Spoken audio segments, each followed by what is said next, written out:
சுதந்திரம் பெற்று 75 ஆண்டுகளை கடந்து விட்டோம்.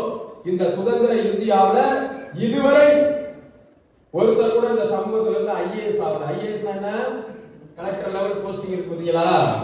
இது இந்தியாவிலேயே ஒரு அந்தஸ்து மிக்க பொறுப்பு அப்படின்னு சொன்னா, அந்தஸ்து மிக்க பதவி அப்படின்னு சொன்னா அது ஐஏஎஸ் ஐபிஎஸ் தான். இந்த அந்தஸ்து மிக்க பதவிகளுக்கு 75 ஆண்டுகள்ல ஒரு முத்திரை கூட வரலைங்கிறது எவ்வளவு பெரிய அவலம், எவ்வளவு பெரிய சமூக நீதி சூறையாடல். இதை எந்த அதிமுக திமுக யாராவது பேசுவாங்களா? நாம தான் பேசணும். மாவட்ட நீதிபதிகளா இந்த சமூகத்துல இருந்து இல்ல, துறை செயலாளர்களா இந்த சமூகத்துல இருந்து இல்ல, பல்கலைக்கழக துணைவேந்தர்களா இந்த சமூகத்துல இருந்து இல்ல, ஐஏஎஸ் ஐபிஎஸ் ஐஎஃப்எஸ் ஐஆர்எஸ் இல்ல இந்த சமூகத்துல. அப்ப எந்த அளவுக்கு கல்வி நிலையில பின்தங்கி இருக்கிறான். மலைப்பகுதியில வாழக்கூடிய முத்திரைகளுக்கு பட்டா இல்ல, சமவெளி பகுதியில வாழக்கூடிய முத்திரைகளுக்கு பட்டா இல்ல.